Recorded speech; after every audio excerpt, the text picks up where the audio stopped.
చిన్న ప్రార్థన చేసుకుందాం.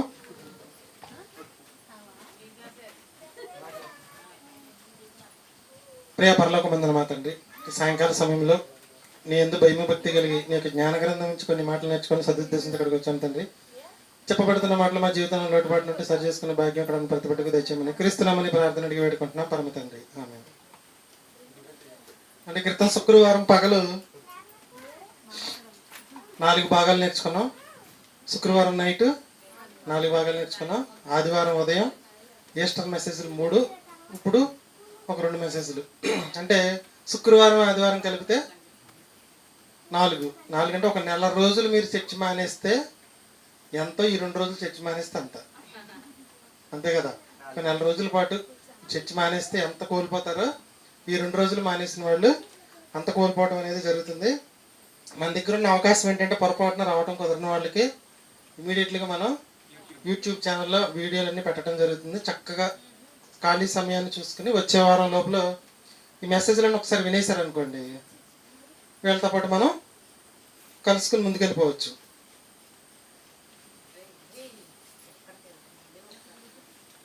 ఉదయం చెప్పిన పాఠాల వరకు కూడా మీకు యూట్యూబ్లో అప్లోడ్ చేయడం అనేది అయిపోయింది. ఈ పూట చెప్పే 2 పాఠాలు రేపు అప్లోడ్ చేసేస్తాను. వాక్యం ఎరుగిన వారు ఉదయం చెప్పుకున్నట్లుగా మనం 40 రోజులు ఉపవాసం ఉంటున్నారంటండి. ఎప్పటి నుంచి? ఈస్టర్కు ముందు నుంచి 40 రోజులు. అంటే ఒక నెల కన్నా ఎక్కువ రోజులైనా శరీరాన్ని కష్టపెట్టుకుంటారు, మాంసం తినరు, అక్కడికి వెళ్ళరు, ఇక్కడికి వెళ్ళరు, చాలా నియమ నిష్టలతో ఉంటారు. శుక్రవారం ఏడుస్తారు, ఆదివారం సంతోషపడతారు, రకరకాలుగా ఉంటుంది. మరి సత్యం తెలిసిన వాళ్ళు మాకు పండగలు ఇవన్నీ చేసి ఇంట్లో కూర్చుంటే ఇప్పుడు ఇంతకీ ఎవరికి బాధ? సత్యం తెలియని వాడేమో ఉపవాసం ఉండి మరీ ఘోరంగా శరీరాన్ని కష్టపెట్టుకుని యేసుక్రీస్తు కోసం కష్టపడుతున్నాడు. వాక్యం అంతా మాకే తెలుసుకున్నాడు, మనకు పండగలు లేవని చెప్పి ఇంట్లో కూర్చుంటున్నారు. సాధారణ ఏం చేసిందంటే వాళ్ళని అలా కొట్టింది, వీళ్ళని ఎలా కొట్టింది అంతే. ఆడు తెలివైనాడు.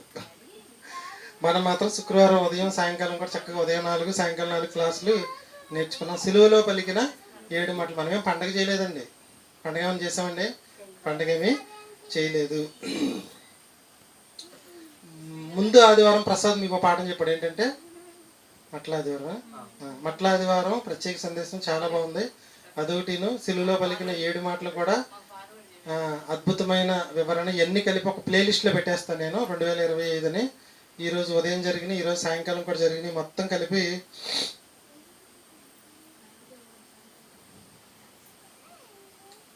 ఒక ప్లేలిస్ట్లో పెడతాను. మీకు ఇదంతా కూడా మీరు తర్వాత ఖాళీగా ఉన్నప్పుడు వింటారని ఆశిస్తున్నాను. ఈరోజు ఉదయం చెప్పుకున్నాం కదా ఈస్టర్ గురించి. ఇంకేముంటుంది? ఈస్టర్ గురించి అయిపోయిందంటారా? నాకు సమయం లేదు, కానీ సమయం ఉంటే 100 పాఠాలు చెప్తానండి ఈస్టర్ మీద. ఓకేనా? అంత ఉందండి ఈస్టర్ గురించి. ఇప్పుడు బైబిల్ మొత్తం దేని నుంచి ముడిపడిందంటే క్రీస్తు పునరుద్ధానం గురించే. సువార్త అంతా దేని గురించి అంటే దాని గురించే. మొత్తం అంతా కూడా దాని గురించి మీకు ప్రతి సంవత్సరం చెప్పిన పాఠం చెప్పకుండా ప్రత్యేకంగా అందించడం అనేది జరుగుతుంది. ఈరోజు ఈస్టర్ స్పెషల్ మెసేజ్. పొద్దున సర్వేశ్వరబాబు గారు చాలా మంచి మాటలు చెప్పారు, ప్రసాద్ కూడా చాలా మంచి మాటలు చెప్తారు. నేను ఈరోజు మీకు కొన్ని మాటలు చెప్తాను. దీంట్లో 3 భాగాలు ఉంటాయి, కలిపి ఒకటే వీడియోగా పెట్టేస్తాను. ఒకటి పరిచయం, ఈస్టర్ పరిచయం, ఓకేనా? రెండోది క్రీస్తు మన జీవితంలో బ్రతికి ఉంటే మనకు కలిగే 4 దీవెనలు. ఈరోజు క్రీస్తు మరణించి తిరిగి లేచాడని సమాజం అంతా అనుకుంటుంది కదా. అదే క్రీస్తు మనలో బ్రతికి ఉంటే, క్రీస్తు మనలో బ్రతికి ఉంటే మనకు వచ్చే 4 దీవెనలు. పాఠం మొదట ఏం చెప్తానంటే పరిచయం, తర్వాత క్రీస్తు మనలో జీవించి ఉంటే మనకు కలిగే 4 దీవెనలు. ఓకేనా? పరిచయం ఏంటంటే ఈస్టర్ అంటే ఏంటంటే యేసు క్రీస్తు పునరుద్ధానాన్ని స్మరించుకునే దినం. అంటే యేసుక్రీస్తు పునరుద్ధానుడైన రోజు. యేసుక్రీస్తు ఈరోజు తిరిగి లేచాడని బైబిల్లో ఎక్కడ ఉన్నదని చూపించమని అడిగారు అనుకోండి, ఎవరైనా ఏం చెప్తారు సమాధానం? మా నమ్మకం ఈరోజు లేచాడని కాదు, ఆయన లేచాడు. మాకు ముందున్న పెద్దలు, బైబిల్ భక్తులు, బైబిల్ పండితులు కలిసి ఒక రోజు నిర్ణయించారు. దాన్ని మేము ముందుకు వెళ్తున్నామే తప్పితే మా విశ్వాసం ఏంటంటే క్రీస్తు తిరిగి లేచాడు, శుక్రవారం సెలవు వేశాడు. ఇది మా విశ్వాసం. ఇదే రోజు లేచాడని మా విశ్వాసం కాదు. అంతేనా? డిసెంబర్ 25నే పుట్టాడని మనం చెప్పం. అది మా విశ్వాసం కాదు. యేసుక్రీస్తు పుట్టాడు. అప్పటి కాలంలో ఉన్న వాళ్ళందరూ ఏదైతే పెద్దలు, రాజులు కాలం నుంచి ఏదైతే కొనసాగుతూ వస్తుందో దాని ప్రకారం మేము ముందుకు వెళ్తున్నాం తప్పితే సొంతంగా మనం ఏమీ చేయట్లేదు. అంతేనండి. పాపం మరియు మరణంపై విజయాన్ని ఈ ఈస్టర్ అనేది మనకి సూచిస్తుంది. ఆదివారం రోజున జరుపుకుంటారు. మిగిలిన ఏ రోజైనా జరుపుకుంటారండి? ఆదివారం రోజునే జరుపుకుంటారు. ఎందుకంటే బైబిల్లో ఆదివారం ఆయన తిరిగి లేచాడని ఉంటుంది. దానికి ముందు 3 రోజులు వెళ్తే శుక్రవారం మనకి వస్తుంది. సిలువ వేసింది శుక్రవారం ఎలా చెప్పొచ్చు అంటే ఆయన 3వ దినాలు లేస్తానన్నాడు కాబట్టి లేచింది ఆదివారం కాబట్టి దాని నుంచి 3 రోజులు వెనక్కి వెళ్తే శుక్రవారం. అందుకని ఆదివారాన్ని మనం జరుపుకుంటాం. సాధారణంగా ఈస్టర్ అనేది గుర్తుంచుకోండి మీరు, ఏప్రిల్ 4, మే 8 మధ్యలోనే వస్తుందంటండి. మన భారతదేశంలో కూడా కొన్ని పండుగలు చంద్రుని యొక్క పౌర్ణమి స్టార్ట్ అయిన దగ్గర నుంచి లెక్కలు పెట్టి కొన్ని పండుగలు నిర్ణయిస్తారు. క్యాలెండర్లో డేట్ ఇస్తాడు కానీ వాళ్ళు ఆ చంద్రుడిని బట్టి మారుస్తూ ఉంటారు. అవునా కదా? అలాగే ఈ ఈస్టర్ అనేది కూడా ఏప్రిల్ 4 మరియు మే 8 మధ్యలో ఎప్పుడైనా రావచ్చు. అందుకని దీనికి ఉన్న ఏప్రిల్ 4 నుంచి మే 8 మధ్యలో ఎప్పుడైనా వస్తుంది. 2025లో ఎప్పుడు వచ్చింది ఈస్టర్ పండుగ? 2025లో ఎప్పుడు వచ్చిందండి? చెప్పండి. ఏప్రిల్ 20. ఓకే. క్రితం సంవత్సరం ఎప్పుడు వచ్చింది? మార్చి 31 వచ్చిందండి.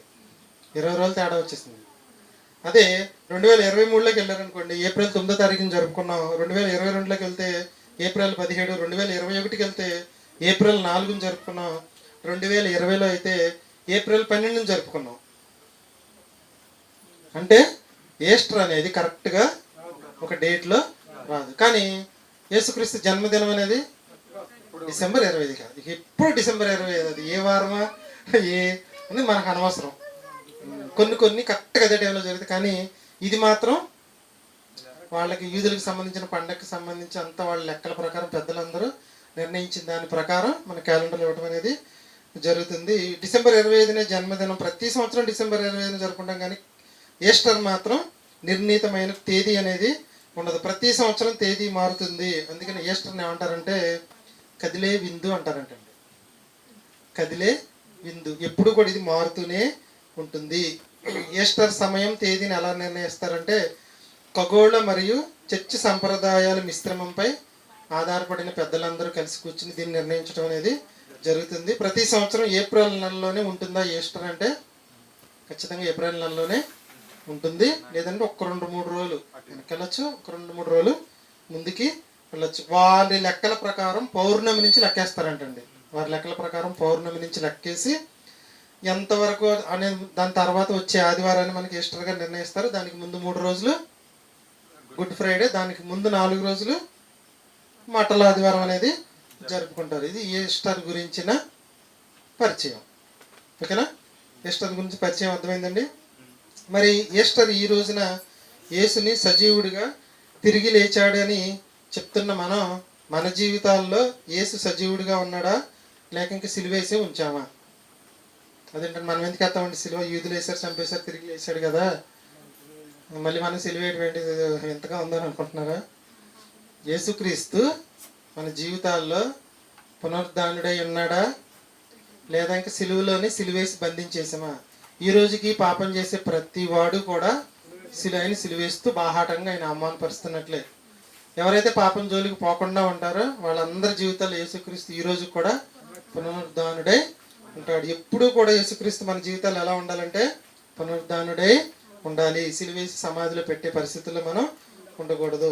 భూమి మీద మనుషులందరికీ మీకు ఏ సమస్య ఉంది, మీకు ఏ సమస్య ఉంది, మీకు ఏ సమస్య ఉంది అని అడిగితే కొంతమంది ఏం చెప్తారంటే మాకు కోర్టు సమస్యలు ఉన్నాయని అంటారు. పాస్టర్ గారి దగ్గరికి కూడా దానికే వెళ్తారు. ఆయన వాల్ పోస్టర్ కూడా అదే వేస్తాడేమని, మీకు కోర్టు సమస్యలు ఉంటే రండి ప్రార్థన చేస్తానంటాడు. కొందరికి పెళ్లి సమస్యలు, కొందరికి పిల్లల సమస్యలు, కొంతమందికి పొలం సమస్యలు, కొంతమందికి ఉద్యోగ సమస్యలు, కొంతమందికి ఆరోగ్య సమస్యలు, కొంతమందికి ఇంట్లో సమస్యలు, కొంతమందికి ఒంట్లో సమస్యలు, కొంతమందికి బయట సమస్యలు, కొంతమందికి సంఘంలో సమస్యలు, కొంతమందికి సమాజంలో సమస్యలు, కొంతమందికి జీవితంలో సమస్యలు. ఇన్ని సమస్యల గురించి మాట్లాడుకుంటారు కానీ అసలైన సమస్య ఒకటి ఉందని ఈ సమస్యల్లో కొట్టుమిట్టాడుతున్న మనుషులు ఎవ్వరికి కూడా తెలియదు. అసలు సమస్య ఏంటంటే, అసలు సమస్య ఏంటి? అసలు మనిషికున్న సమస్య ఏంటి? భూమి మీదకి వచ్చిన మనిషికున్న సమస్య, ఏకైక సమస్య ఒక్కటే, మరణం అండి. దీన్ని తప్పించుకోవాలని ఎవ్వరు ఆలోచించట్లా. దీన్ని పక్కన పెట్టేశారు. ఇప్పుడు నేను చెప్పిన సమస్యలన్నిటి గురించి ఆలోచిస్తున్న జీవితం అంతా అయిపోతుంది. అసలు మన ముందున్న సమస్య ఏంటంటే మరణం అనే సమస్య ఉంది. దీన్ని ఎలా తప్పించుకోవాలి? ఇది మనుషులందరూ చేయవలసిన పరిశోధన. ఓకేనా? ఈరోజు దానికి మీకు వివరణ ఇస్తాను. అందరూ శ్రద్ధగా వినాలని కోరుకుంటున్నాను. రేపు తెల్లవారుజాము 4 గంటలకు పెళ్ళి. ఈరోజు నైట్ చచ్చిపోయాడు. ఏమైపోద్ది? అమ్మ మరణం ఏం చేసింది? పెళ్ళి ఆపేసింది. ఎల్లుండి జాయిన్ అవ్వాలి. రేపు సాయంకాలం చచ్చిపోయాడు ఆ మనిషి. జాయిన్ అవుతాడా? జాయిన్ అవ్వాలి. ఏం చేసింది? మరణం ఏం చేసింది? ఒక పెళ్ళిని ఆపేసింది, ఒక ఉద్యోగాన్ని ఆపేసింది. ఒక ముఖ్యమంత్రిగా గెలిచిన ఆయన ప్రమాణ స్వీకారం చేయాలి ఎల్లుండ. రేపు నైట్ చచ్చిపోయాడు. ప్రమాణ స్వీకారం ఏమైపోద్ది? మరణం ఏం చేస్తుంది? మొత్తం ఆపేస్తుంది. మన ముందున్న సమస్య ఏంటి? మరణం. మనం చచ్చిపోమా? చచ్చిపోతాం. ఇది ఈరోజు తెలుసుకుని మనం వెళ్ళిపోదాం. కానీ 45 నిమిషాల పాఠం కొంచెం శ్రద్ధగా వినండి. ఎంతోమంది రాజులను ఏం చేసిందంటే చంపేసింది. ఒక రాజు ఎక్కడెక్కడికో వెళ్ళి ఏదేదో సంపాదించుకోవాలని ఎన్నో యుద్ధాలు చేస్తే వాడిని ఎక్కడ ఆపేసిందంటే జస్ట్ మరణంతో బ్రేక్ వేసింది. వాడికి ఇవాడు అక్కడే ఆగిపోయాడు. ఇక ముందుకు లేదు, వెనక్కి లేదు. వాడు ఏది సమస్య అనుకోవాలా? మరణం సమస్య అనుకోలేదు వాడు. నాకు ఈ రాజ్యాలన్నీ సంపాదించుకోవడమే నా సమస్య అనుకుని దానికోసమే పోరాడాడు. ఓకేనా? రాజకీయ నాయకులు కూడా చూడండి ఏం చేస్తారు. వాళ్ళ ముందున్న సమస్య ఏంటంటే గెలవాలి, ఇదే సమస్య వాళ్ళకి. కానీ మరణం అనేది వాళ్ళకి సమస్య అని తెలియదు. మీకు తెలుసో లేదో, కొంతమంది బాబాలు భక్తులు చచ్చిపోయారు అనుకోండి, చుట్టుపక్కల వారికి ప్రజలకి వెంటనే తెలియజేయరంటండి. 3 రోజుల పాటు ఆ శవాన్ని ఏసీలో కానీ మామూలుగా బాక్సులు ఉంటాయి కదా, డీప్ దాంట్లో కానీ పెట్టి అలాగే ఉంచుతారంటండి. 3 రోజులు గడిచిపోయిన తర్వాత ప్రజలకు తెలియజేస్తారంట. ఎందుకనంటారు? దాన్ని వీడియో ఫుటేజ్ కూడా తీసుకుంటారంట. డేట్తో సహా తీసుకుని చచ్చిపోయిన అనిపించింది కదా వీళ్ళకి, ఓకే డాక్టర్ గారితో కూడా సర్టిఫికేట్ తీసుకుని వీడియో రెడీ చేసుకుని అలా ఉంచి 3 days కూడా సీసీ కెమెరాలో అలా ఉంచుతారు. 3వ రోజున కానీ తిరిగి లేస్తాడేమో ఆశ అంటండి. 3 రోజులు అయిన తర్వాత ఆయన లేగలేదనుకోండి, ఇంకెందుకు మన వీడియో ఫుటేజ్ కూడా అనవసరమని ప్రజల ముందు పెట్టి తీసుకెళ్ళి కప్పెట్టేస్తారు. ఓకేనా? బాబా బతుకు కూడా ఏమైపోయిందంటే మరణంతో ఆగిపోయింది. ఎంతోమంది బలశాలుల జీవితాలు కూడా మరణం ఏం చేసిందంటే ఆపేసింది. ఎంతోమంది పేదవారిని, ఎంతోమంది ధనవంతుల్ని కూడా ఏం చేసిందంటే బంధించి అక్కడ పెట్టింది అంతే. ఇప్పుడు ప్రపంచం ముందున్న, మానవ సమాజం ముందున్న సమస్య ఏంటంటే మరణం. ఇది పెద్ద సమస్య అండి. మానవ సమాజానికి పెద్ద సమస్య ఏంటంటే మరణం. మీకు మొన్న చెప్పాను మీకు, మరణం భూమి మీదకి వచ్చిన తర్వాత ఎప్పుడైనా రావచ్చు. దానికి టైము, పెళ్ళికి ఒక టైము, అండి ఉద్యోగం రావడానికి ఒక టైము, సంపాదించడానికి ఒక టైము, లేక మరణానికి ఒక టైం అంటూ లేదు. ఇన్ని ఏళ్ళకి చచ్చిపోవాలని ఏమీ లేదు. భూమి మీద పుట్టావు అంటే ఇప్పుడేం చచ్చిపోవచ్చు. ఇక దానికి ఇప్పుడేం చచ్చిపోవచ్చు అనమాట. మరి యేసుక్రీస్తున్నందున్న మనం కూడా చచ్చిపోవట్లేదా? ఇంకా మరి ఇంకెందుకు ప్రార్థనకు రావడం? ఇంటికాడ కూర్చున్న వాళ్ళం కదండి. దేవుడు నమ్ముకున్నవాడు చచ్చిపోతున్నాడు, నమ్ముకున్నవాడు చచ్చిపోతున్నాడు. మనం నమ్మిన యేసుక్రీస్తు చచ్చిపోయాడు.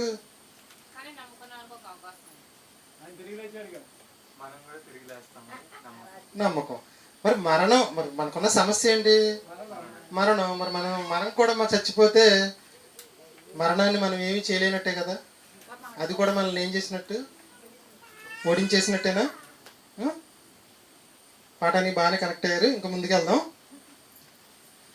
కొందరు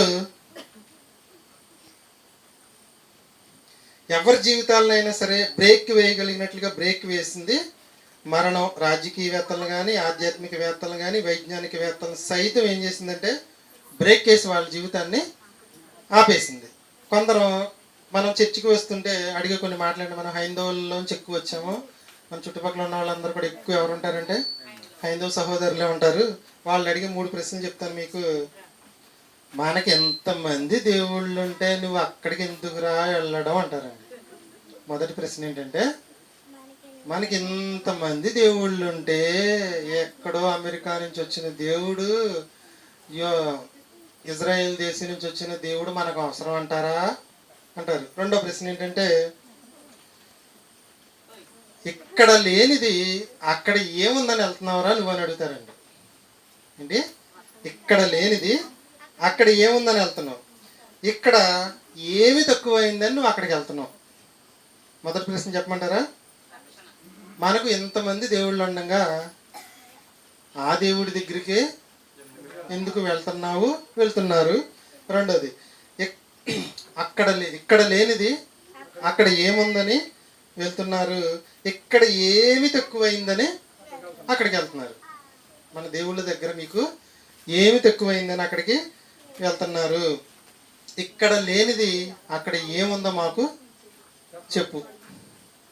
ఇది పైకి చెప్పినా చెప్పకపోయినా అందరికి అనుభవమైన మాటలు ఇవి. ఏంటంటే, ఇక్కడ లేనిది అక్కడ ఏముంది, మనకి ఎంతమంది ఉంటే ఇంకా ఆయన ఎందుకు ఏమండి, ఇక్కడ నీకు ఏమి తక్కువైందని అక్కడకు వెళ్తున్నావు. ఈ మాటలు మనకు తెలిసినాయి కదండి. వాళ్ళకి ఈరోజు ఈస్టర్ సందేశంగా మనం అందరం కూడా చెప్పవలసిన మాటల గురించి మీకు వివరిస్తాను. కొంచెం శ్రద్ధగా వినండి. మనం వారికి చెప్పవలసిన సమాధానమే ఈ పాఠం అండి. చాలా జాగ్రత్తగా వినండి. ప్లస్ ఎప్పుడు కూడా ఈ పాఠం మీకు గుర్తుండిపోవాలి. క్రైస్తవ సమాజంలో ఎప్పుడు కూడా 2 రకాల క్రైస్తవులు ఉంటారండి. మానవ సమాజంలో 2 రకాల మనుషులు అంటే, ఒకటి క్రైస్తవులు, అన్యులు. అయితే క్రైస్తవులు మళ్ళీ 2 రకాలు. అంటే క్రీస్తుని పునరుద్ధానాన్ని వారి జీవితంలో అనుభవించేవాళ్ళు. రెండో వాళ్ళు ఎవరంటే క్రీస్తుని ప్రతిదినం సిలువేసేవాళ్ళు. దానికి రెఫరెన్స్ చూసుకుని హెబ్రీయులకు రాసిన పత్రిక 6వ అధ్యాయం 6వ వచనం చదవగలిగిన వాళ్ళు అందరూ చదవండి. హెబ్రీయులకు రాసిన పత్రిక 6వ అధ్యాయం 6వ వచనం. పునరుద్ధానుడయ్యని ఈరోజు చర్చిలో కలిపిన వాళ్ళందరిలో ఎంతమంది యేసుక్రీస్తుని సిలువేశారు అనేది మనకి ఈరోజు అర్థమైందండి. హెబ్రీయులకు రాసిన పత్రిక 6వ అధ్యాయం 6వ వచనం. దేవుని దివ్య వాక్యమును రాబోవు యుగ సంబంధమైన శక్తుల ప్రభావమును అనుభవించిన తర్వాత మనకు అంతా తెలిసింది. దేవుడు ఉన్నాడు, పరలోకం ఉంది, భూమి మీద ఇది, మరణం తర్వాత ఇది, మొత్తం అన్ని అనుభవపూర్వకంగా తెలిసేసుకున్నాం. తరువాత తప్పిపోయిన వారు అంటే, తప్పిపోవడం అంటే బస్సు ఎక్కి తప్పిపోవడం, తిరణాలకి వెళ్ళి తప్పిపోవడం కాదు. ఇది ఏ తప్పిపోవడం? పాపము చేయడం. ఓకే, పాపము చేయడం. ఈ పాపం చేసే ప్రతి వాళ్ళు తమ విషయంలో దేవుని కుమారుని మరలా అంటే ముందు ఎవరన్నా వేశారు? అంత క్రితం ఎవరు వేశారు? వాళ్ళు ఇరుగేశారా, ఇరుగకేసారా? వెరీ గుడ్, ఇరుగకే వేశారు. వీళ్ళు ఏం చేస్తున్నారు? ఇరిగి వేస్తున్నారు. రైట్. వాళ్ళకి తెలియదు. మొదటి రోజు చెప్పాను మీకు, సిలువేసే వాళ్ళకి ఎందుకు వేశారో వాళ్ళకి తెలియదు. కానీ మనకి తెలిసే వేస్తున్నామా, తెలియకేస్తున్నామండి? కరెక్ట్గా మొత్తం అంతా వాక్యం అంతా మన చేతిలో ఉంది కదా. చదవండి. బాహాటముగా ఆయనను అవమానపరుచుచున్నారు. 5వ వచనం చదువు. దేవుని దివ్య వాక్యమును రాబోవు యుగ సంబంధమైన శక్తుల ప్రభావమును అనుభవించిన తర్వాత మరలా పాపం వైపు తిరిగి తప్పిపోయిన వాళ్ళందరూ కూడా యేసుక్రీస్తుని తమ విషయంలో ప్రతిదినం సిలివేస్తున్నారంటండి. పాపం చేసే ప్రతివాడు ఈ రోజు కూడా యేసుక్రీస్తుని ఏం చేస్తున్నాడంటే సిలివేస్తున్నాడు. పాపం చేయని ప్రతివాడు కూడా యేసుక్రీస్తు యొక్క పునరుద్ధానాన్ని అనుభవిస్తున్నాడు. 2 రకాల క్రైస్తవులు ఉన్నారు మనకి. యేసుక్రీస్తు పునరుద్ధానాన్ని తమ జీవితంలో అనుభవించేవాళ్ళు, యేసుక్రీస్తుని ఇప్పటికీ సిలివేసి సమాధిలో పెట్టేవాళ్ళు. సిలివేసిన తర్వాత ఏం చేస్తారు? తీసుకెళ్ళి సమాధిలో అది చేసే పని. 2 రకాల క్రైస్తవులు కనపడ్డారు. ఓకేనా? ఎన్ని రకాలు? 2 రకాలు. మన ముందున్న అన్ని సమాజం ఏం చెప్పింది మనకి? ఇక్కడ ఏం తక్కువైందని అక్కడికి వెళ్ళావు. అవునా? మనకి ఇక్కడ ఎంతమంది ఉంటే ఆయనతో మీకేం పని? వాళ్ళు చెప్పిన అడిగిన ప్రశ్నలకు సమాధానం. ఈరోజు మన పాఠం ఏంటంటే యేసుక్రీస్తు నందున్న వారికి వచ్చే 4 అద్భుతమైన దీవెనలు. యేసుక్రీస్తు నందున్న వారికి వచ్చే 4 అద్భుతమైన దీవెనలు. మొదటిది, ఓకేనా? రాసుకోగలిగిన వాళ్ళు రాసుకోండి. మొదటిది మన ఆత్మకు సంబంధించింది, రెండోది శరీరానికి సంబంధించింది, మూడోది మహిమకు సంబంధించింది, నాలుగోది మన యొక్క మూడోది ఘనతకు సంబంధించిందండి. నాలుగోది ఏంటంటే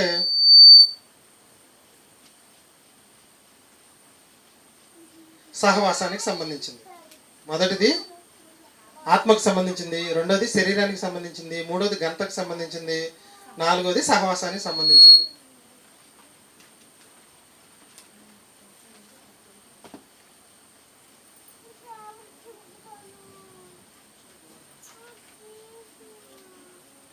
మొదటి చూసుకుంటే మనం ఆత్మకు సంబంధించింది. క్రీస్తుని నమ్ముకున్నా నమ్ముకోకపోయినా, బైబిల్ చదివినా చదవకపోయినా అందరం చచ్చిపోతాం. ఇది మాత్రం ఫిక్స్ అయిపోండి మీరు. కానీ మరణం భూమి మీదకి వచ్చిన ప్రతి మనిషిని ఏం చేస్తుందంటే, మరణం ద్వారా ఏం చేస్తుంది? బంధిస్తుంది. బాగా నీతిమంతుడిగా బతికిన వాడిని చంపేస్తుంది, పూర్తిగా నీతిమంతుడిగా బతికిన వాడిని కూడా చంపేస్తుంది. గట్టిగా మాట్లాడితే యోధాని చంపింది, యేసుక్రీస్తుని చంపింది. యేసుక్రీస్తు ఏ పాపం చేశాడండి? ఏ పాపం చేయనోడిని చంపింది, పాపం చేసినోడిని చంపింది. మరణానికి ఉన్నది ఏంటంటే, భూమి మీదకి వచ్చిన ప్రతి మనిషిని ఏం చేస్తుందంటే బ్రేక్ వేసి చంపేస్తుంది. నమ్మనోడు చచ్చిపోయాడు, నమ్మిన మనం చచ్చాము. మరి ఇంకా ఎందుకు ఇంకా మనకి ఈ తిప్పలో, ఈ ప్రార్థనలో? ఉదయం ఉడితే సరిపోదా, సాయంకాలం ఎందుకంటారు? పొద్దున్నే కదా మనం నేర్చుకుంది ఎస్టర్ మెసేజ్, మళ్ళీ అవసరం అంటారా? ఓకేనా? అదేంటి మనం తెలుసుకుందాం. అందరితో పాటు మనం మరణిస్తున్నాం. అది ఏమనుకుందంటే, భూమి మీదకి వచ్చిన ప్రతి మనిషిని నేను బ్రేక్ వేసి చంపి వాడి యొక్క జీవితాన్ని అక్కడితో ఆపగలను అనుకుందంటండి మరణం. ఏం చేయగలంది అనుకుంది? ధనవంతుడినైనా, భేదవాడినైనా, నాయకుడినైనా, శాస్త్రవేత్తనైనా, తెలివైన వాడినైనా, తెలివి తక్కువ వాడినైనా, ఉన్నవాడైనా, లేడివాడైనా, ధనికుడైనా, పెద్ద ఎవరినైనా, చిన్నవాడైనా, పెద్దవాడైనా, పెళ్ళాడైనా, ఎవరినైనా సరే నేను ఏం చేయగలనంటే చంపి వాడిని బ్రేక్ వేసి అక్కడ ఆపగలను అనుకుంది మరణం. కానీ క్రీస్తు యేసునందు క్రీస్తు యొక్క పునరుద్ధానాన్ని అనుభవించే మనల్ని అది ఏం చేయలేదు చెప్పమంటారా?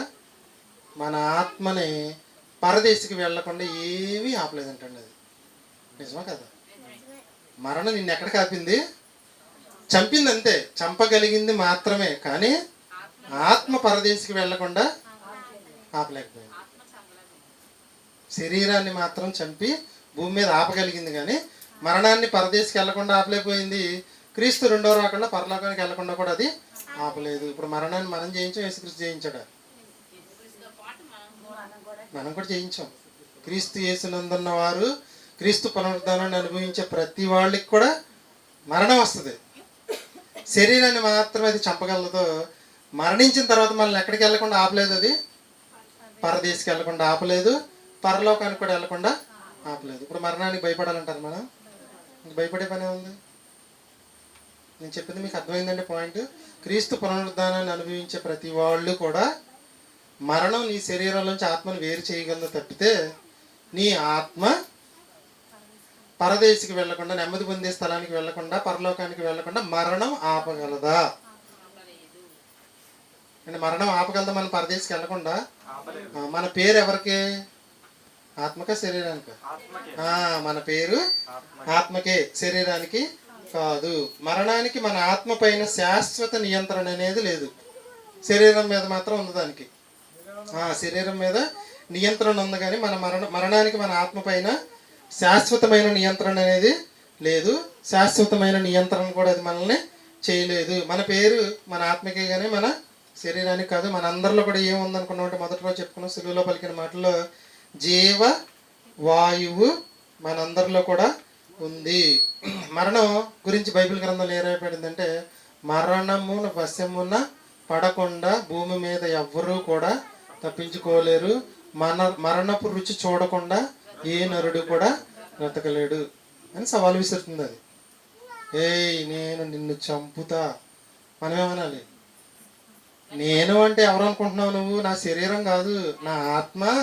నువ్వు శరీరాన్ని ఏం చేస్తావు చేసుకో, చచ్చిన వెంటనే నేను పరదేశికి వెళ్ళిపోతాను, ఆపు చూద్దాం అని అడగలదాన్ని. మనం మరణం ఏం చేయగలదో? ఆత్మని పరదేశికి వెళ్ళకుండా ఆపలేదు, పరలోకానికి వెళ్ళకుండా కూడా ఆపలేదు. ఎప్పుడు ఆపిద్ది? క్రీస్తుని సిలువేస్తూ బ్రతికితే ఇటు శారీరక జీవితాన్ని ఆపేసింది, ఆత్మీయ జీవితాన్ని కూడా ఆపేసింది.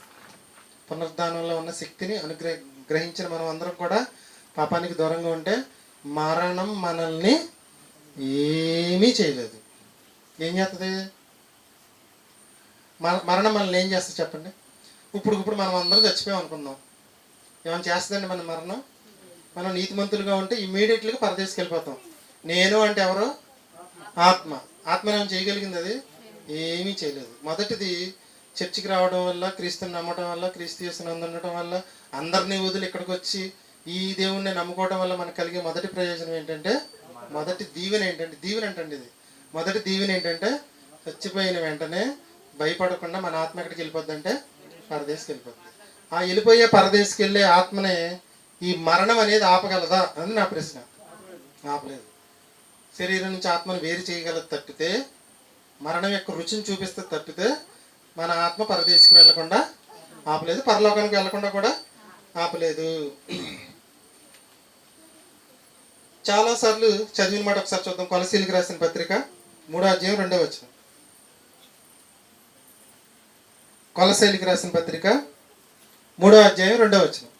అపోస్తలుడైన పౌలు గారు ఎప్పుడు చదివిన మాట అని చెప్పాను, అందుకని మీకు. పైనున్న వాటి మీదనే గాని భూ సంబంధమైన వాటి మీద మనసు పెట్టుకొనకుడి, ఏలయనగా మీరు మృతి పొందితిరి, మీ జీవము క్రీస్తుతో కూడా దేవుని యందు దాచబడి ఉన్నది. అర్థమైందండి ఆ పాయింట్ నుంచి చదివింది మీకు?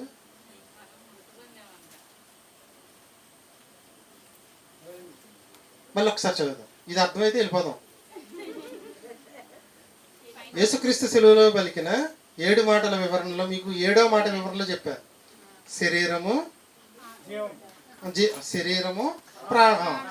ప్రాణము, ఆత్మ జీవము. శరీరానికి ప్రాణం ఎంత ప్రధానమో ఆత్మకు జీవం అంత ప్రధానం. జీవం లేకపోతే ఆత్మ చచ్చిందంత సమానం, ప్రాణం లేకపోతే శరీరం చచ్చిందంత సమానం అని చెప్పుకున్నాం. అంటే మన ఆత్మకు జీవం ఎప్పుడు వస్తుంది అంటే, క్రీస్తు మన జీవితంలో ఉంటే, క్రీస్తు యొక్క పునరుద్ధానాన్ని మనం అనుభవిస్తూ ఉంటే జీవం మనకు ఉంటుంది. చచ్చిపోయినప్పటికీ మరలా జీవం వస్తుంది. మళ్ళీ మనం పోగొట్టుకోవచ్చు, రప్పించుకోవచ్చు. ఎప్పటి వరకు? శరీరంలో ఆత్మ ప్రాణం ఉన్నంత వరకు. మొదటి 7 మాటల్లో 7వ మాటలు వివరించేదంతా మీకు సుమారు 50 నిమిషాల పాఠం అది. ఒకసారి పెట్టుకుని వినండి, చాలా బాగుంటుంది. ఇక్కడ మళ్ళీ ఒకసారి చదవండి. మనకి ఏం చెప్తున్నాడంటే, పైనున్న వాటి మీదే కానీ భూ సంబంధమైన వాటి మీద మనసు పెట్టుకొనకుడి, ఏలయనగా మీరు మృతి పొందితే. మనం అందరం అంటే ఏమైపోయామంట? నేను రాశాను, బైబిల్లో రాయబడిందండి. కాబట్టి ఇప్పుడు చావు గురించి మనం భయపడాలి. మనం ఆల్రెడీ చచ్చిపోయారు బాబా అంటున్నాడు. మీరు మృతి పొందితిరి అంటే బాప్తిస్మం ద్వారా తిరిగి జన్మించారు కదా, దాని గురించి మృతి పొందితిరి. మీ జీవము, ఆ జీవం అనేది దేనికి సంబంధించింది? ఆత్మకు సంబంధించింది. శరీరానికి సంబంధించింది ప్రాణం, ఆత్మకు సంబంధించింది జీవం. మీకు వచ్చిన జీవం క్రీస్తుతో. క్రీస్తు ఎక్కడ ఉన్నాడు ఇప్పుడు?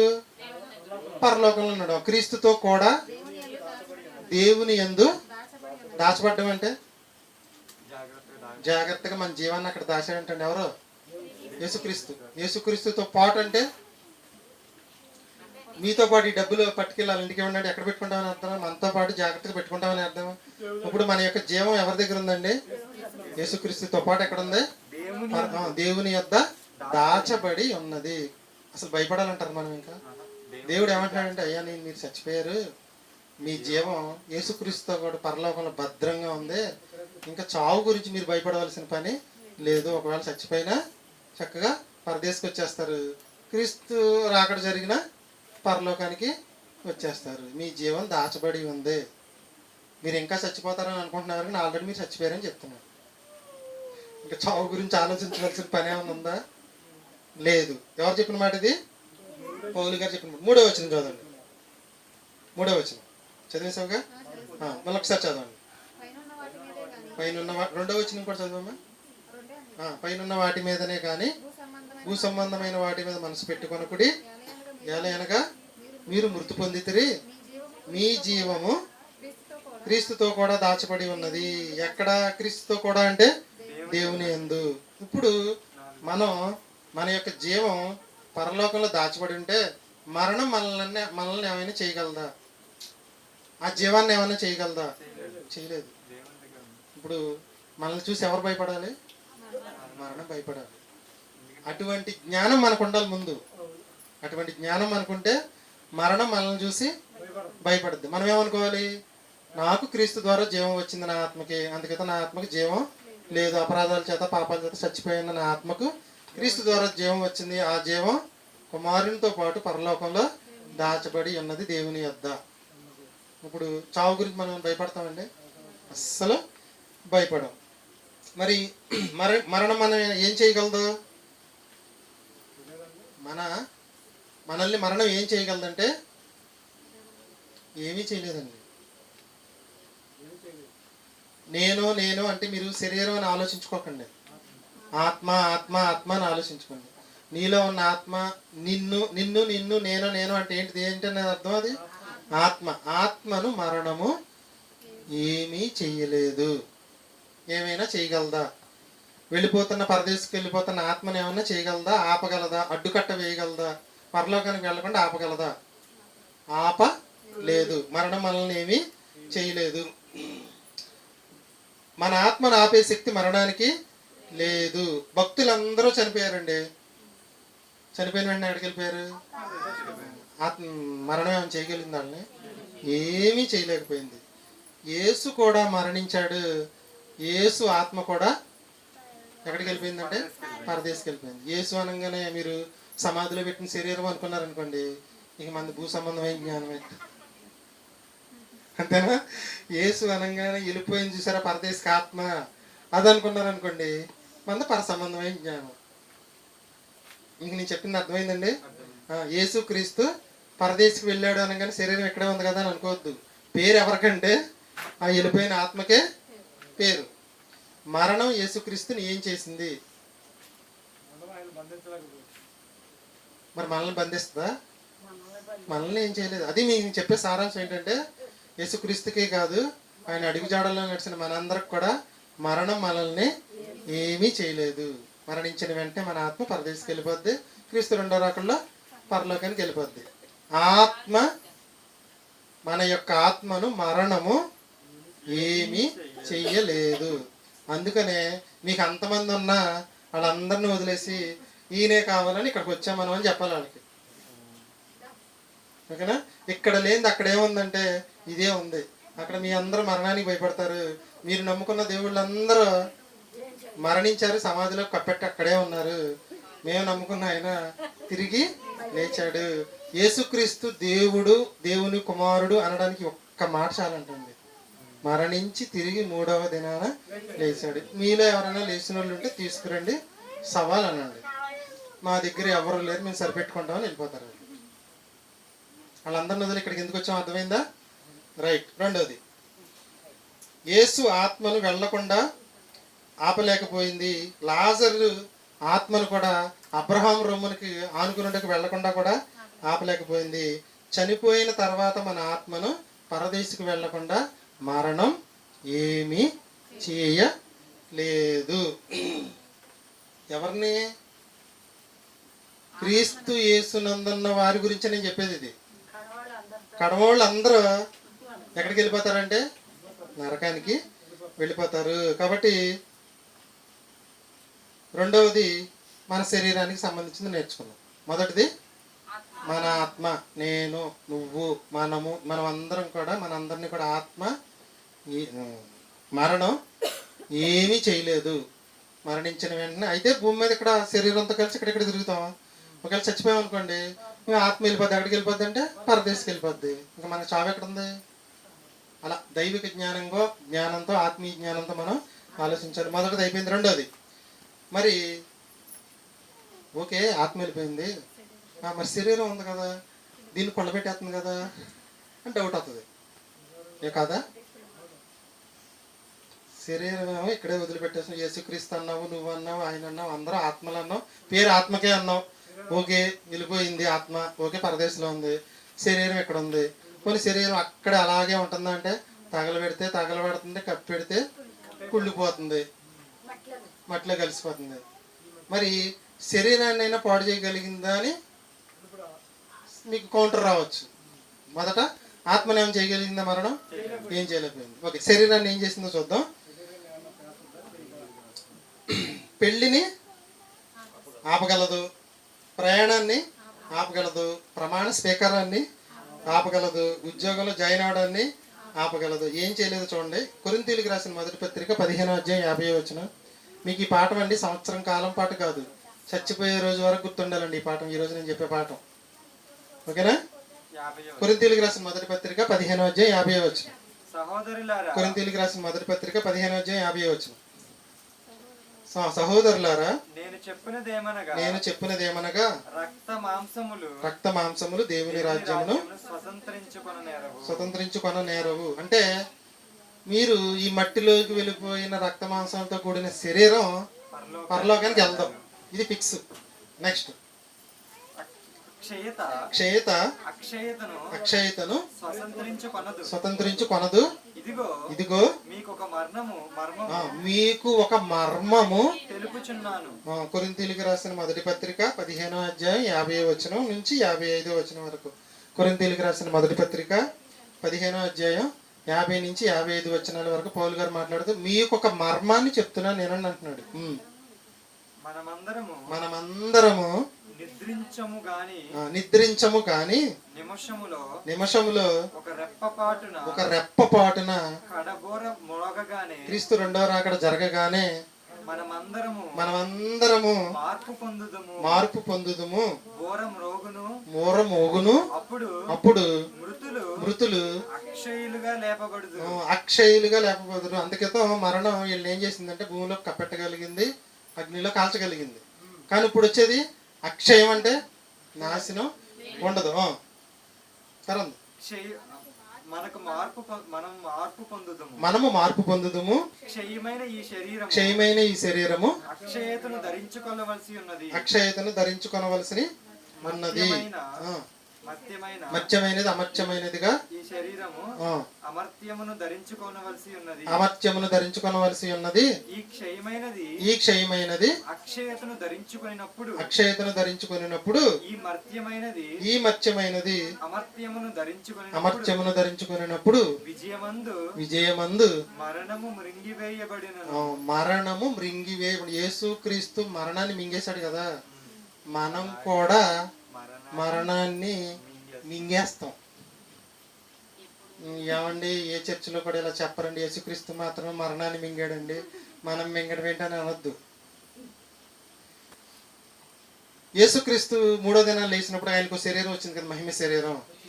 మనకి క్రీస్తు రెండో రాకడలో మహిమ శరీరం వస్తుంది. క్రీస్తు లాంటి శరీరం వస్తుందా, కొంచెం తేడా లాంటి శరీరం వస్తుంది అంటారు మనకి. ఆయన ఏ పాపం చేయలేదు, ఆయన కొంచెం క్వాలిటీ, మనం కొంచెం పాపాలు చేసిన మన క్వాలిటీ తక్కువ వస్తుంది అంటారా? ఇది ఒక మర్మం అండి. క్రీస్తు యేసునందున్న వారికి మాత్రమే వచ్చే దీవెన ఏంటంటే మృతులు అక్షయులుగా లేపబడుదురు, శరీరం అక్షయతను ధరించుకుంటుంది. ఇక దానికి నాశనం అనేది ఉండదన్నమాట. అప్పుడు ఈ విజయాన్ని చూసి మనం ఏమంటే మరణాన్ని ఏం చేస్తామంటే మనం మింగి వేయబడును. శరీరాన్ని శవంగా మాత్రమే మార్చగలదు మరణం, మహిమ శరీరంగా మారకుండా ఆపలేదు. శరీరాన్ని శవంగా మార్చగలదు, కొళ్ళ పెట్టగలదు, తగలబెట్టేట్టు చేయగలదు.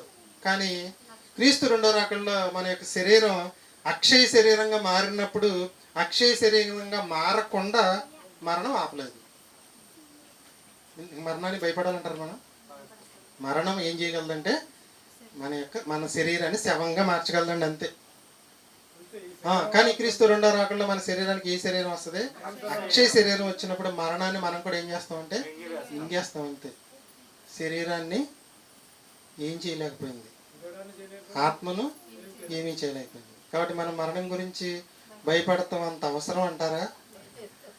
బాప్తీసం తీసుకొని వాళ్ళు ఆలోచించారు, తొందరగా బాప్తీసం తీసేసుకుని, ఎప్పుడు చచ్చిపోతాం తెలియదు, తొందరగా బాప్తీసం తీసుకున్న నాటి నుంచి తెలిసి తెలియని తప్పులేమన్నాడు, దేవుని క్షమించమని అడిగి వదిలిపెట్టేసి చక్కగా జీవిస్తే ఈ పొలాలు, ఇళ్ళు, భర్తలు, పిల్లలు తెలియదు. అలాగని భర్త వద్దని కాదు, పిల్లలు వద్దని కాదు, భార్య వద్దని కాదు, అన్నీ కావాలి. అన్నిటికన్నా ఎక్కువగా దేవుడు కావాలి. పాపం జోలికి పోకుండా ఉంటే మన జీవం చక్కగా యేసుక్రీస్తు దగ్గర పరలోకంలో భద్రం చేయబడి ఉంటుంది. మన జీవం అక్కడ భద్రంగా ఉంటే మనకి ఏంటంటే భయం చెప్పండి? ఏ భయం లేదు. మరణం వచ్చినా ఏం భయపడదు. మన ఆత్మను ఏమీ చేయలేదు, శరీరాన్ని కూడా ఏం చేయలేదు మరణం. మరి యేసుక్రీస్తుని నమ్ముకోని వాళ్ళ శరీరం పరిస్థితి ఏంటి? నిత్య నరకానికి అనుభవించే శరీరంగా మార్పు చెంది అది నరకానికి వెళ్ళిపోతుంది. వాళ్ళు మరణాన్ని జయించినట్టండి. మనం జయించినట్ట? మనమే జయించినట్లు. మన శరీరాన్ని క్రీస్తు రెండవ రాకడలో మహిమ శరీరంగా మార్చకుండా ఈ మరణం ఆపలేదు. క్రీస్తుని యేసునందున్న వారికి మాత్రమే వచ్చే దీవెన ఇది. గవర్నమెంట్ కొన్ని పథకాలకి అర్హులను ప్రకటిస్తుంది, మీకు తెలుసు. ఆరోగ్యశ్రీ, రేషన్ కార్డు, తల్లికి వందనం, ఇలా రకరకాల పథకాలకు కొన్ని అర్హతలు ఉంటాయి. అలాగే మరణం మనల్ని ఏమీ చేయకూడదంటే మనకు ఉండవలసిన అర్హత ఏంటంటే బాప్తీసం తీసుకుని ఈ పాపం జోలికి పోకుండా పరిశుద్ధులుగా జీవించిన వారికి మాత్రమే ఈ దీవెన వస్తుంది. ఆత్మను ఏమీ చేయలేదు, శరీరాన్ని కూడా ఏమీ చేయలేదు. 70-80 సంవత్సరాల తర్వాత అంతా ఆయాసం దుఃఖం అని రాయబడింది బైబిల్లో. 90 ఏళ్ళు వచ్చిన ఏ రోగం లేకుండా ఉన్నారు. మరి బైబిల్ తప్పంటారా? ఆయాసం దుఃఖం అంటే అర్థం ఏంటంటే 60-70 దాటిని కానించి కోడళ్ళు, కొడుకులు, కూతుళ్ళు, అల్లుళ్ళు, మనవళ్ళు, మనవరాళ్ళు, ఆలపిల్లలు ఈ ఆయాసం ఎక్కువైపోద్దని అర్థం. ఇదే సరిపోద్దని అర్థం. క్రీస్తు పునరుద్ధానాన్ని అనుభవించే వాళ్ళందరూ కూడా ఈ యొక్క మరణం ఏమీ వాళ్ళని చేయలేదు.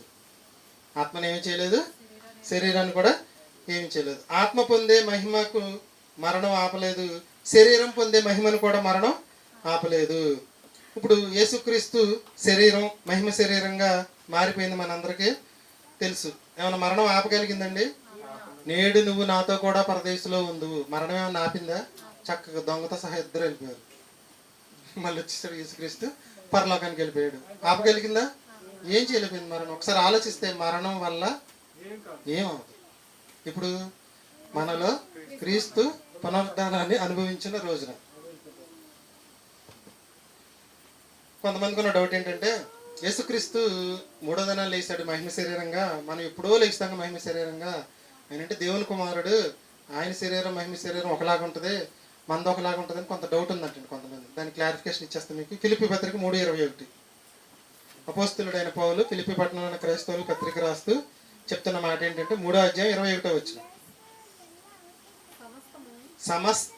సమస్తం అంటే మొత్తం. ఫిలిప్పీలకు రాసిన పత్రిక 3:21. గల్తీలకు, ఎఫెసీలకు, ఫిలిప్పీలకు రాసిన పత్రిక 3:21. సమస్తమును తనకు లోబర్చుకొన జాలిన శక్తిని బట్టి ఆయన మన దేన శరీరమును, ఆయన లాంటి శరీరం కాదు మనది, దేన శరీరమును తన మహిమ గల శరీరమునకు సమరూపము గలదానిగా మార్చను. ఆయన శరీరం ఆత్మ శరీరంగా ఎలా మార్చబడిందో సమానం అంటండి. ఎంత గొప్పతనం అండి. ఇంకా మరణం ఇంకేం చేసింది? మన మరణాన్ని ఏం చేసింది చెప్పండి? మరణం మనల్ని ఏమీ చేయలేదు, ఆత్మని ఏం చేయలేకపోయింది. శరీరం కూడా ఎలా మారుతుంది? యేసుక్రీస్తు శరీరం ఎలా మారిందో మహిమ శరీరంగా అలా మారింది. యేసుక్రీస్తు తలిపేసి ఉన్న లోనికి వెళ్ళాడు, బయటకు వచ్చాడు, కన్ను మూసి కన్ను తెరిచాడు, పరలోకం వెళ్ళి భూలోకానికి వచ్చేసాడు. అంత మహిమ గల శరీరంగా మందు కూడా మారుతుంది. మరణం దీన్ని ఏమైనా ఆపగలదా? ఆపలేదు. క్రీస్తు పునరుద్ధానాన్ని అనుభవించే క్రైస్తవులకు వచ్చే 2 దీవెనలు. మొదటిది, ఆత్మ పరదేశికి పరలోకానికి వెళ్ళకుండా ఆపలేదు, శరీరం మహిమ శరీరంగా మార్చకుండా ఆపలేదు. 3వ చూద్దాం, ఘనత.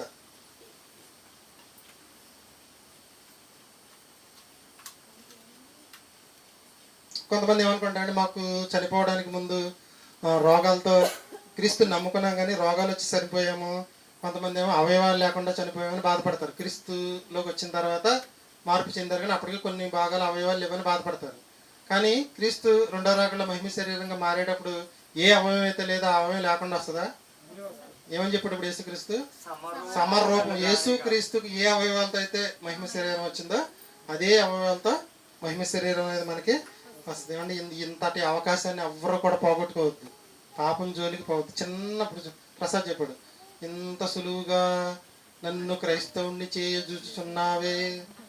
పొద్దున అగ్రిపరాజు అంటాడు కదా, అలాగే చిన్న తప్పులకి పెద్ద శిక్ష పడిపోద్దండి.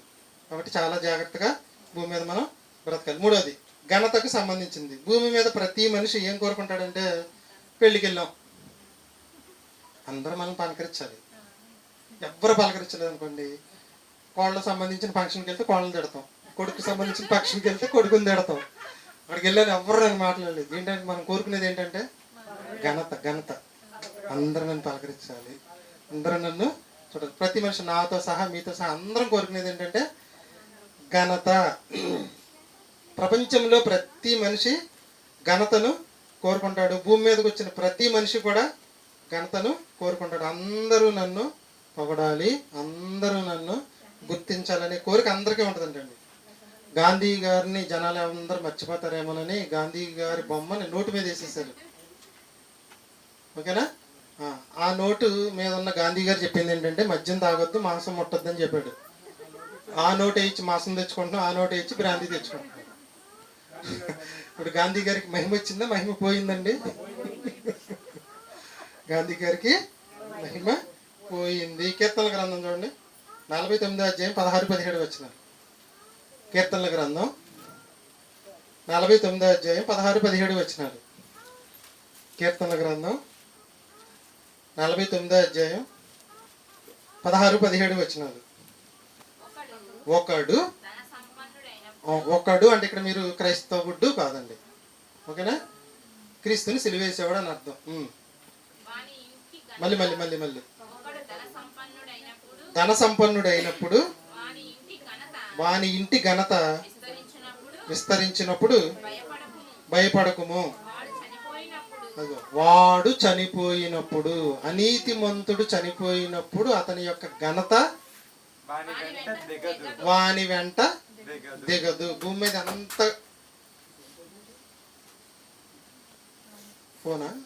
భూమి మీద ఎంత ఘనత సంపాదించిన మరణం ఏం చేసిందంటే అనీతిమంతుని ఘనతను ఏం చేసింది?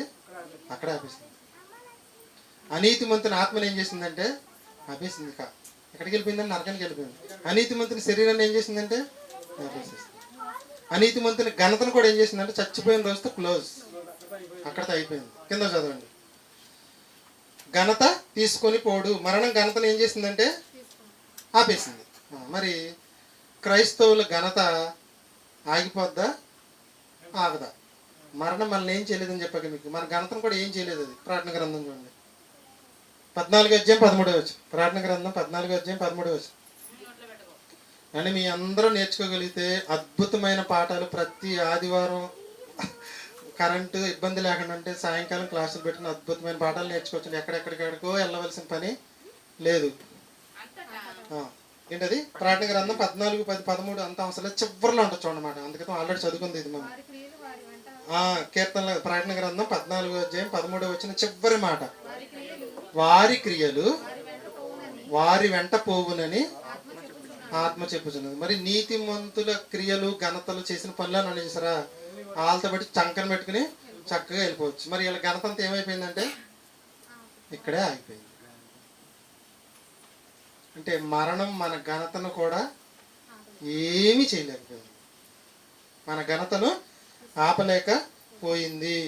మన ఘనత మనతో పాటే వస్తుంది, మరణం దానిని ఆపలేదు. అబ్రహాము, ఇప్పటికి కూడా మనం అబ్రహాముని గౌరవిస్తామా? అబ్రహాం ఘనత చచ్చిపోయి ఎన్ని సంవత్సరాలు అవుతుంది? ఎన్నో సంవత్సరాలు అవుతున్నా ఘనత ఎప్పటికి కూడా ఉంది. దావీదు ఘనత ఉందా లేదా?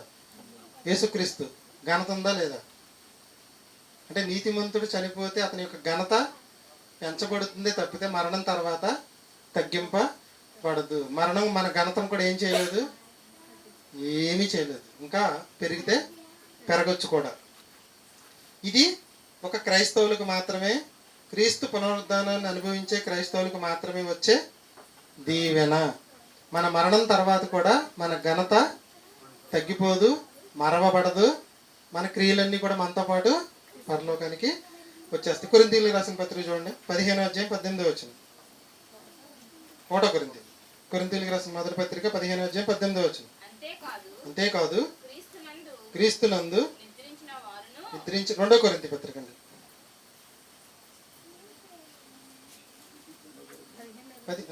మొదటి కొరింథీ అనుకుంటాను, 18 చూడు. మీ ప్రయాసము ప్రభువునందు వ్యర్థము కాదని ఎరిగి స్థిరులను కదలని వారును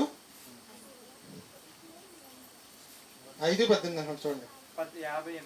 సారీ 15వ అధ్యాయం 58వ వచనం. కొరింథీయులకు రాసిన మొదటి పత్రిక 15వ అధ్యాయం 58వ వచనం. కాగా నా ప్రియ సహోదరులారా, మీ ప్రయాసము ప్రభువునందు వ్యర్థం కాదు. ప్రభువునందు మాత్రమే వ్యర్థం కాదు, మిగిలిందంతా వ్యర్థమే. ప్రభువునందు వ్యర్థం కాదు. ఎవరు ఏమనుకోవద్దు. ఈరోజు పిల్లలకి మనకి బిస్కెట్ ప్యాకెట్లు వచ్చినాయి, లడ్డూలు వచ్చినాయి, పులిహార వచ్చింది. ఇది మాత్రం వ్యర్థం అవ్వదు. ఇంటి దగ్గర మనం వండుకుతున్న మొత్తం వ్యర్థమే. ప్రభువు కోసం చేసే ప్రతిదీ కూడా వ్యర్థము కాదు అని ఎరిగి అంటే ఎప్పుడు గుర్తుండాలి. అమ్మాయి నేను దేవుడి కోసం ఈ పని చేస్తున్నాను కాబట్టి ఇది మాత్రం వేస్ట్గా పోదండి. నాతో పాటు సంకలం పెట్టుకుని వెళ్ళిపోతాను. నేను ఒకవేళ వెళ్ళిపోయిన తర్వాత కూడా భూమి మీద ఆ మహిమ నిలబడే ఉంటుంది. మరణం ఆ మహిమను పోగొట్టలేదు. ఇంతనా? రైట్, సరిపోద్ది. ఘనత, మన ఘనత ఉంటుందా పోద్దా? నీతిమంతుని ఘనత ఎప్పటికీ నిలిచే ఉంటుంది, పోదు. మీకు ఈ పాఠాలండి సుమారు 6 గంటలు చెప్పాలండి. దాన్ని మీకు 40 నిమిషాలు ముగిస్తుంది. మీకు అర్థమవుతుంది అనుకుంటున్నాను. ఒక్కొక్క నీతిమంతుని ఘనత చెప్పుకొస్తే ఆది కాండం నుంచి చెప్పుకురావాలి ఘనత. అవునా? ఎవరెవరి శరీరం ఎవరెవరి ఆత్మ ఎలా వెళ్ళిందో కూడా చెప్పుకుంటూ రావాలి. మరణం మన యొక్క ఘనతను ఆపలేదు. ఇది మనకు ఒక దీవెన. 4వ దీవెన చూద్దాం. సహవాసం. ఏమంటే చర్చిలో ఉంటున్నాము. కోటేశ్వరరావు గారు నిన్న సాయంకాలం కూడా పాఠం చెప్పారు. ఈస్టర్ మెసేజ్ తెల్లారిపడికి పోయాడు. ఇక్కడ ఉంటే వీళ్ళందరికీ సహవాసం ఉంది, వీళ్ళందరితో కలిసి మాట్లాడేవాడు. మరణం అతనికున్న సహవాసాన్ని కట్ చేసింది కదా, బ్రేక్ వేసింది కదా అని అనుకోవచ్చు. అవునా? పితరులందరూ చచ్చిపోయి ముందు రోజు ఏం చెప్పారు? నేను మరణించి నా పితరుల యొద్దకు చేరుదు. ఇక్కడుంటే కొడుకులు కోడలు మీరు అందరూ ఉన్నారు. అక్కడ చచ్చిపోతే పరదేశంలో పితరులు ఉన్నారు. ఈ సహవాసం అక్కడికి వెళ్ళి ఏమవుతుంది? పెద్దదవుతుందా చిన్నదవుతుందా? మరణం మనల్ని ఏమీ చేయలేదు. మరణానికి ఎప్పుడు భయపడాలి చెప్పనా? పాపం చేసినప్పుడల్లా మరణానికి భయపడాలి. అమ్మో చచ్చామా అయిపోయినట్టు అనుకోవాలి. దేవుళ్ళో ఉన్నాం అనుకోండి, అస్సలు భయపడవలసింది. ఏం చేయలేదు మనల్ని, ఏమీ చేయలేదు. ఆత్మని ఏమీ చేయలేదు, శరీరాన్ని ఏం చేయలేదు, మన మహిమని ఏం చేయలేదు, ఘనతని ఏం చేయలేదు, మన సహవాసాన్ని కూడా ఏమీ చేయలేదు. కొన్ని మాటలు చెప్పి నేను ముగించేస్తాను. బ్రతికినంతకాలం సంఘంలో సహవాసం చేస్తాం, చచ్చిపోయిన తర్వాత పరదేశంలో సహవాసం చేస్తాం, తర్వాత పరలోకంలో సహవాసం చేస్తాం. లాజర్ గారు భూమి మీద ఉండగా వాళ్ళతో కలిసి తిరిగాడో లేదో తెలియదు, కానీ మరణించిన వెంటనే మాత్రం అబ్రహాం రొమ్మును ఆనుకోవడానికి వెళ్ళిపోయాడు. మంచి సహవాసంలోకి వెళ్ళాడా? నెమ్మది పొందే స్థలానికి వెళ్ళాడా? మరణం సహవాసాన్ని ఏమన్నా ఆపగలిగిందండి? ఆపలేకపోయింది. 2 కొరింథీ పత్రిక 5వ అధ్యాయం 7వ వచనం. కొరింథీయులకు రాసిన 2వ పత్రిక 5వ అధ్యాయం 7వ వచనం. మరణం తర్వాత ఇంకా సహవాసం పెరిగిద్దా తగ్గిద్దా అంటే పెరిగిద్దండి. చాలా మంది సహవాసం మనకి వస్తుంది. 4వ రకమైన దీవెన. మరణం తర్వాత సంఘ సహవాసం దూరం అవుతామేమో కానీ మరణం తర్వాత ఈ సహవాసం, పరదేశ సహవాసం, నీతిమంతులతో సహవాసం అనేది మనకి ఏర్పడుతుంది. బ్రతికినంత కాలం ఇక్కడేమో సంఘంతో సహవాసం చేస్తాం, అక్కడ పరదేశంలో ఉన్న వాళ్ళు సంఘమే కదా, వాళ్ళతో సహవాసం అనేది చేస్తాం. మరణం తర్వాత ఇంకా ఎక్కువ మందితో సహవాసం మనం పరదేశంలో చేయడం అనేది జరుగుతుంది. కొరింథీ పత్రిక చదువు 2:5 5:7 గనుక దేహములో నివసించినంత కాలము ప్రభువునకు దూరముగా ఉన్నామని ఎరిగి ఎల్లప్పుడూ ధైర్యము కలవారమై ఉన్నాము. ఉందా ధైర్యం మనకని అడుగుతున్నాడు. మళ్ళీ చదువుతాను ఒకసారి. దేహములో ఉన్నంత కాలము ప్రభువునకు దూరంగా ఉన్నామని ఎరిగి ఉండి ఎల్లప్పుడూ ధైర్యము గలవారమై ఉన్నాము. మళ్ళొకసారి. దేహములో నివసించినంత కాలం ప్రభువుకు దూరంగా ఉన్నామని ఎరిగి ఉండి, దేహంలో నివసించకపోతే మరణం వస్తే అని అర్థం. శరీరంలో ఉన్నాం కాబట్టి ప్రభువుకు దూరంగా ఉన్నామండి. 33.5 సంవత్సరాలు శరీరంలో ఉన్నాడు కాబట్టి దేవుడు దూరంగా ఉన్నాడు. యేసుక్రీస్తు దేహాన్ని విడిచిన వెంటనే వెళ్ళిపోయాడు. అదే చెప్తున్నాడు అక్కడ. ప్రభువునందు దేహములో నివసించినంత కాలం ప్రభువుకు దూరంగా ఉంటాం, దేహాన్ని వదిలిపెడితే ప్రభువుకు దగ్గరగా వెళ్తాం. కాబట్టి మీరు ఎల్లప్పుడూ కూడా ధైర్యము గలవారమై ఉండండి, ధైర్యము గలవారై ఉన్నారు అని రాయబడిందండి. 2 కొరింథీ పత్రిక 5:8-9 అదే 8-9 ధైర్యము గలవారమై ఉన్నాము. 8 ఇట్లు ధైర్యము కలిగి నీ దేహమును విడిచిపెట్టి, అంటే మరణం, ప్రభువునద్ద నివసించుటకు ఇష్టపడుతున్నాం. దేహంలో ఉంటేనేమో ప్రభువుకు దూరంగా ఉన్నాం మనసులో ఉంచుకోండి. ఒకవేళ దేహాన్ని వదిలిపెట్టామా ప్రభువుకు దగ్గర అవుతున్నామని ఆలోచన ధైర్యంగానే ఉండండి. తర్వాత కావున దేహమందు ఉన్నాను, దేహము విడిచినను ఆయనకు. ఇది ఈ పాఠం యొక్క సారాంశం అంతే. దేవునికి ఇష్టలుగా ఉంటేనే ఈ యొక్క దీవెనలన్నీ మనకే వస్తాయి. ఆత్మ ఏమీ చేయలేదు, శరీరాన్ని ఏం చేయలేదు, మన మహిమని ఏం చేయలేదు. సహవాసం ఒక మాటలో చెప్పాలంటే మరణం యేసుక్రీస్తుని ఏం చేసింది? ఏం చేసింది చెప్పండి. మరణం యేసుక్రీస్తు శుక్రవారం సిలువేసి చంపేశారు అనుకున్నారు అందరూ. ఈయన కూడా ప్రాణం పెట్టేశాడు తనంతట తానే. ఏం జరిగింది? ఏమి నష్టం జరిగిందంటే ఏమీ జరగలేదు. మరణము యేసుక్రీస్తుని ఏమీ చేయలేదు. మరణం క్రైస్తవులను కూడా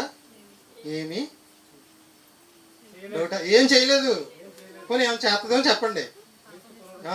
క్రీస్తు పునరుద్ధానాన్ని అనుభవించే ప్రతి క్రైస్తవుడు ని మరణము ఏమీ చేయలేదు. ఆత్మ పరదేశకు వెళ్ళకుండా ఆపలేదు, శరీరం మహిమ శరీరంగా మారకుండా ఆపలేదు, మన ఘనతను మర్చేటట్లు కూడా చేయలేదు, మన సహవాసాన్ని కూడా మార్చలేదు.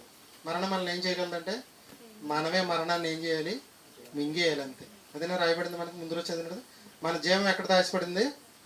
క్రీస్తుతో కూడా పరలోకంలో దాచిపడి ఉంది. కాబట్టి ఇంకా మనకి అంత సేఫ్. చూసారా? కాబట్టి ఎలా ఉండాలి? చెప్పండి. మనం దాని ముందు మాట మనం దేహంలో ఉన్నాను, విడిచినను ఆయనకి ఇష్టలుగా ఉండవలనని మిగులు అపేక్షించుచున్నాను. అంటే మానవుడు సంఘజీవి, అవునండి. ఎక్కడో సాటి సహవాసాన్ని ఎప్పుడు కోరుకుంటూ ఉంటాడు. పెళ్ళికి వెళ్ళారు అనుకుందాం, వాళ్ళు ఊరు వాడు కానీ వాళ్ళు తెలిసిన బంధువారం తెలితే అక్కడ కూర్చొని సొంత మాట్లాడుతూ ఉంటారు. సంఘాలు ఇప్పుడు మీరు అందరూ తెలుసుకోవడం మాట్లాడతాం. అక్కడికి వెళ్ళిన తర్వాత ఉంటారు, ఎవరో ఒకళ్ళు ఉంటారండి. అలా సహవాసం దాని పిల్లలకు కావాలని ఇది కూడా మరణం ఏమీ చేయలేకుండా దేవుడు చేయడం అనేది జరిగింది. పితరులందరూ చచ్చిపోయేటప్పుడు ఏం చెప్పారంటే, నేను మరణించి మా పితరుల యొద్దకు వెళ్ళేదేమో చేర్చబడదేమో అన్నారు. అక్కడ మీతో సహవాసం పోయినా అక్కడ వాళ్ళతో సహవాసం అనేది ఉంటుంది. యేసు భూమి మీద ఉన్నంత కాలం శిష్యులతో సహవాసం చేశాడు. చచ్చిపోయిన తర్వాత శిష్యులతో సహవాసం పోయి పరదేశంలో ఉన్న భక్తులతో సహవాసం చేశాడు. ఎన్ని రోజులు? 3 రాత్రి పగళ్ళు. అవునా? తర్వాత మళ్ళీ భూమి మీదకి వచ్చిన తర్వాత మళ్ళీ శిష్యుల సహవాసం. తర్వాత తండ్రి ఒక్కడే కదండి ఉన్నారు, అక్కడ ఎవ్వరు లేరని అనుకుంటారు. తండ్రి ఉంటే చాలు, ఇంకేం అక్కర్లా. అవునా? అంటే ఆయన సహవాసం ఏమన్నా చేయగలిగిందంటే మరణం ఏమీ చేయలేకపోయింది. ఆత్మను ఏం చేయలేకపోయింది, శరీరాన్ని కూడా ఏమీ చేయలేకపోయింది. మరి మనల్ని ఏమి చేయగలదు, ఏమి చేయలేదు. మరణం మనల్ని ఏమి చేయగలదు, ఏమి చేయలేదు. అనీతిమంతుణ్ణి ఏదైనా చేయగలదు, నీతిమంతుణ్ణి ఏమీ చేయలేదు. నా ఆత్మను పరదేశకు వెళ్లకుండా ఆపలేదు. నా శరీరం మహిమ శరీరం ధరించుకుని పరలోకం వెళ్లకుండా ఆపలేదు. నా ఘనతను నేను చచ్చిపోయినా సరే తగ్గించేటట్లు కదా నన్ను ఏమీ చేయలేదు. నా సహవాసాన్ని కూడా దూరం చేయలేదు. క్రీస్తు యేసు పునరుద్ధానాన్ని అనుభవించే ప్రతి క్రైస్తవులకు వచ్చే 4 అద్భుతమైన దీవెనలు. ఈ దీవెనలు ఎవరికి వాళ్ళు సంపాదించుకోవాలి.